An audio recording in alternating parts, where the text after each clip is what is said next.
बिस्मिल्लाहिर्रहमानिर्रहीम। आज हम पढ़ेंगे क्वाड्रेटिक इक्वेशन। तो what is meant by quadratic equation? An equation of degree 2 is called quadratic equation. यानी ऐसी मसवात जिसकी डिग्री 2 हो, इसको हम कहते हैं क्वाड्रेटिक इक्वेशन। अब आपके जहन में सवाल होगा कि what is meant by degree, यानी डिग्री क्या होता है। तो किसी भी इक्वेशन की डिग्री को हम इस तरह डिफाइन करते हैं, highest power of variable, highest power of variable. यानी किसी भी इक्वेशन में हमारे पास एक वेरिएबल हो या एक से ज़्यादा वेरिएबल हो, इसकी जो सबसे बड़ी ताकत होती है इसको हम कहते हैं डिग्री। फॉर एग्जांपल हमारे पास ये इक्वेशन है x plus 3 is equal to 5। एक और इक्वेशन है x square plus 3x plus 2 is equal to 0। एक और इक्वेशन है x की 3 plus 4x square plus 5x plus 6 is equal to 0। ये हमारे पास तीन इक्वेशन है और हम पहले इक्वेशन को लेते हैं। इस इक्वेशन में हमारे पास वेरिएबल क्या है, x है, और इस x की पावर यहाँ पे हमारे पास क्या है, 1 है। यहाँ पे कांस्टेंट है। तो ये याद रख ले कि जब हम अलजेब्रा पढ़ते हैं तो उसमें कांस्टेंट के साथ भी वेरिएबल होता है, लेकिन उस वेरिएबल की पावर 0 होती है। तो इस वजह से इसको हम नहीं लिखते, क्योंकि किसी भी नंबर या वेरिएबल की जब पावर 0 आ जाए तो वो 1 के बराबर होता है। और अगर 1 हम इसके साथ मल्टीप्लाई करेंगे तो यही 3 आएगा, यानी जो भी कांस्टेंट होगा वही आएगा। तो इसका मतलब ये है कि यहाँ पे भी वेरिएबल होता है लेकिन इसकी पावर 0 होती है, और यहाँ पे भी वेरिएबल होता है, इसकी पावर 0 होती है। तो इस इक्वेशन में जो हाईएस्ट पावर है वो 1 है। तो इस इक्वेशन की जो डिग्री है वो हमारे पास क्या है, 1। अब जो है इस इक्वेशन को लेते हैं। इस इक्वेशन में हमारे पास वेरिएबल क्या है, x, और यहाँ पे x की पावर 2 है, यहाँ पे x पावर 1 है, और यहाँ पे x पावर 0 है। तो इस इक्वेशन में जो सबसे बड़ी ताकत है वो 2 है, यानी इसकी डिग्री क्या है, 2। Degree is equal to 2। अब जो है हम इस इक्वेशन को लेते हैं। इस इक्वेशन में हमारे पास यहाँ पे वेरिएबल की पावर 3 है, यहाँ पे 2 है, यहाँ पे हमारे पास क्या 1 है, और यहाँ पे 0 है। तो इस इक्वेशन में जो वेरिएबल की हाईएस्ट पावर है वो 3 है, यानी इस इक्वेशन की डिग्री हमारे पास क्या है, 3। तो अब तीन इक्वेशन है और तीनों इक्वेशन की डिग्री डिफरेंट है। यहाँ पे हाईएस्ट पावर 1 है, इसकी डिग्री 1 है। यहाँ पे हाईएस्ट पावर 2 है तो इसकी डिग्री 2 है। यहाँ पे हमारे पास हाईएस्ट पावर 3 है तो इसकी डिग्री 2 है। तो क्वाड्रेटिक इक्वेशन को हम किस तरह डिफाइन करते हैं, एन इक्वेशन ऑफ डिग्री 2। तो ये हमारे पास जो इक्वेशन है ये हमारे पास क्या है, क्वाड्रेटिक इक्वेशन है। क्वाड्रेटिक इक्वेशन को हम जनरली इस तरह रिप्रेजेंट करते हैं, a x square plus b x plus c is equal to 0। यानी ये हमारे पास क्या है, standard form of quadratic equation. यानी ये क्वाड्रेटिक इक्वेशन की स्टैंडर्ड फॉर्म है। इस इक्वेशन में हमारे पास जो ए है ये 0 के बराबर नहीं होना चाहिए। क्यों? क्योंकि अगर ए हमारे पास 0 होगा तो ये इस तरह होगा, 0 x square plus b x plus c is equal to 0। तो अब जब हम 0 को एक्स स्क्वायर के साथ मल्टीप्लाई करेंगे तो ये क्या हो जाएगा, 0 हो जाएगा, और इक्वेशन हमारे पास आ जाएगा b x plus c is equal to 0। अब जो है इस इक्वेशन में हाईएस्ट पावर 1 है, तो इसका मतलब ये है कि ये इक्वेशन अब लीनियर हो गया, यानी क्वाड्रेटिक नहीं रह गया। तो इसका मतलब ये है कि इस इक्वेशन में हमारे पास जो ए की वैल्यू है, यानी एक्स स्क्वायर के साथ जो भी कोफिशेंट होगा वो 0 नहीं हो सकता है। इस इक्वेशन में हमारे पास 3 टर्म्स है, और ये जो ए एक्स स्क्वायर टर्म है इसको हम कहते हैं क्वाड्रेटिक टर्म।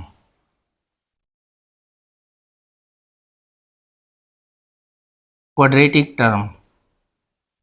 और जो बी एक्स है इसको हम कहते हैं लीनियर टर्म। और जो c है इसको हम कहते हैं कांस्टेंट टर्म। यानी ये हमारे पास इस इक्वेशन में स्टैंडर्ड फॉर्म में 3 टर्म है, और ax² की जो टर्म है इसको हम कहते हैं क्वाड्रेटिक टर्म, और bx जो है इसको हम कहते हैं लीनियर टर्म, और c जो है इसको हम कहते हैं कांस्टेंट टर्म। तो अब ये हमारे पास क्या है standard form of quadratic equation. अगर हमारे पास स्पेसिफिक इक्वेशन आ जाए, लेट्स सपोज इस तरह इक्वेशन है 3x² plus 5x plus 2 is equal to 0, ये हमारे पास एक स्पेसिफिक इक्वेशन है। तो इस इक्वेशन में ये भी हमारे पास क्या है एक क्वाड्रेटिक इक्वेशन है। तो अब अगर हम इस इक्वेशन को स्टैंडर्ड फॉर्म के साथ कंपेयर करेंगे तो यहाँ पे x² के साथ हमारे पास क्या है 3 है, और यहाँ पे x² के साथ क्या है a है। यानी इसका मतलब ये हुआ कि a हमारे पास क्या है 3। इसी तरह लीनियर टर्म जो है यहाँ पे इसके साथ 5 है और यहाँ पे b है, तो इसका मतलब ये हुआ कि b इज इक्वल टू 5, और यहाँ पे कांस्टेंट 2 है और यहाँ पे कांस्टेंट c है, तो c इज इक्वल टू 2। तो जब हम किसी भी स्पेसिफिक इक्वेशन को क्वाड्रेटिक इक्वेशन के साथ कंपेयर करते हैं तो इसमें हमारे पास जो x² की कोफिशिएंट है इसको हम कहते हैं a, और जो लीनियर टर्म है यानी x है इसकी जो कोफिशिएंट है इसको हम कहते हैं b, और जो कांस्टेंट है इसको हम कहते हैं c। एक और एग्जांपल लेते हैं, लेट्स सपोज हमारे पास ये एक इक्वेशन है x² plus 3x plus 2 is equal to 0। ये हमारे पास क्या है एक क्वाड्रेटिक इक्वेशन है। तो इस इक्वेशन से हम a b c की वैल्यू निकालते हैं। तो जो x² के कोफिशिएंट है इसको हम कहते हैं a। तो यहाँ पे बज़ाहिर तो कुछ भी नज़र नहीं आता, तो जब कुछ भी नज़र ना हो तो इसका मतलब ये है कि इसके साथ 1 जो है मल्टीप्लाई है।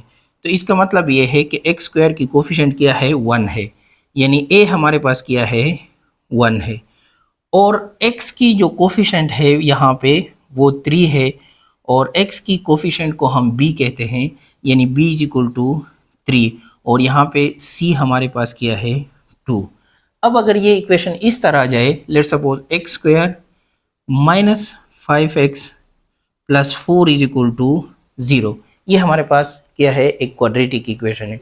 तो अब अगर यहाँ से हम a b c की वैल्यू निकालेंगे तो a हमारे पास आ जाएगा 1, और यहाँ पे इस बात का ख्याल रखना है कि यहाँ पे क्या है माइनस है, तो इसको हम इस तरह लिख सकते हैं प्लस इंटू माइनस, और इसको हम ब्रैकेट, क्योंकि यहाँ पे स्टैंडर्ड फॉर्म में हमारे पास क्या है प्लस है। तो यहाँ पे जब हम किसी भी इक्वेशन को स्टैंडर्ड फॉर्म के साथ कंपेयर करते हैं तो टर्म बाई टर्म कंपेयर करते हैं और साइन बाई साइन भी कंपेयर करते हैं। यहाँ पे x² तो यहाँ पे x², यहाँ पे प्लस तो यहाँ पे भी प्लस होना चाहिए।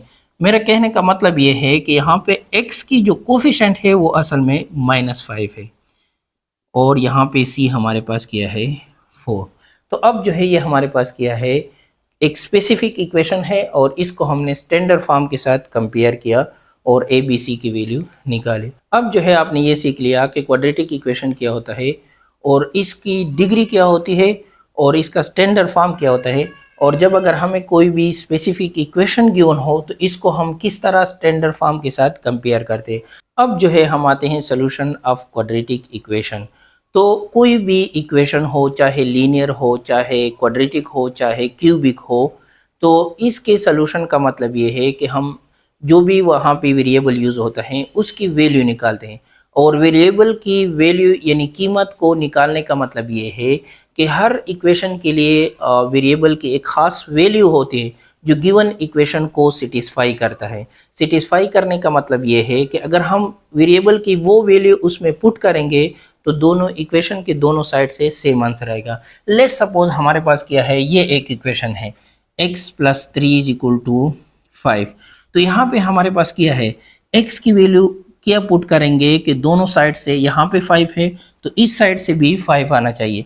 तो यहाँ पे अगर हम 2 पुट करेंगे 2 प्लस 3 से 5 आता है। तो इसका मतलब ये है कि इस इक्वेशन में अगर हम x की वैल्यू 2 पुट करेंगे तो इस इक्वेशन को सेटिस्फाई करेगा। इसका मतलब ये है कि solution of this equation is 2। तो सोल्यूशन का मतलब होता है कि x की ऐसी वैल्यू जो गिवन इक्वेशन को सेटिस्फाई करे। तो किसी भी इक्वेशन का जो सोल्यूशन है वो डिपेंड करता है डिग्री पे। अगर लीनियर इक्वेशन हो जिसकी डिग्री 1 हो तो वहाँ पे x की सिंगल वैल्यू आएगी, यानी इसका सोल्यूशन जो है वो एक वैल्यू आएगी। तो सोल्यूशन तो किसी भी इक्वेशन का जो सोल्यूशन है वो डिग्री पे डिपेंड करता है। अगर हमारे पास लीनियर इक्वेशन हो यानी जिसकी डिग्री 1 हो तो इसका एक सोल्यूशन आएगा, यानी x की एक वैल्यू आएगी। x मीन्स वेरिएबल की एक वैल्यू आएगी। अगर डिग्री 2 है तो वेरिएबल की दो वैल्यूज आएगी, यानी इसके दो सोल्यूशन होंगे। यानी x की दो ऐसी वैल्यू होंगी कि जब हम इस इक्वेशन में पुट करेंगे तो इस इक्वेशन को सेटिस्फाई करेंगे। अगर डिग्री 3 है तो यानी 3 सोल्यूशन आएंगे, यानी x की 3 वैल्यू आएंगे। तो किसी भी इक्वेशन के सोल्यूशन का मतलब ये है कि x की ऐसी वैल्यू जो गिवन इक्वेशन को सेटिस्फाई करे। और सेटिस्फाई करने का मतलब क्या होता है कि इक्वेशन के दोनों साइड पे सेम नंबर आ जाए। तो अगर हमारे पास लीनियर इक्वेशन हो तो इसका सिंगल सोल्यूशन आएगा, और अगर दो वैल्यू डिग्री 2 है तो हमारे पास क्या आएगा, दो वैल्यूज आएंगे, और अगर डिग्री 3 है तो हमारे पास 3 वैल्यूज आएंगे। सोल्यूशन ऑफ इक्वेशन को हम रूट्स ऑफ द इक्वेशन भी कहते हैं। तो ये बात जहन में याद रख ले कि अगर आपको ये कहा है कि फाइंड दी सोल्यूशन या सॉल्व दी इक्वेशन, या अगर आपको इस तरह का है कि find the roots of the equation, तो roots, solution and zero of the equation, ये तमाम तीनों चीज़ें जो है सेम है। तो किसी भी इक्वेशन को सॉल्व करने के अपने तरीके होते हैं।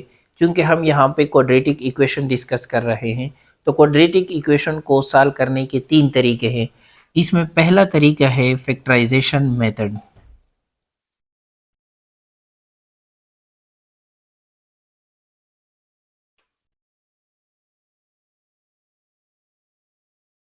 दूसरा मेथड है कंप्लीटिंग स्क्वायर मेथड।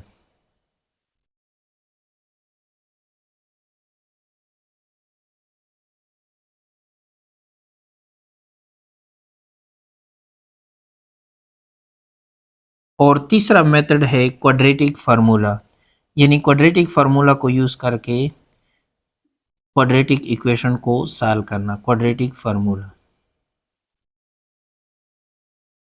तो इंशाल्लाह नेक्स्ट लेक्चर में हम फैक्टराइजेशन मेथड को डिटेल से डिस्कस करेंगे।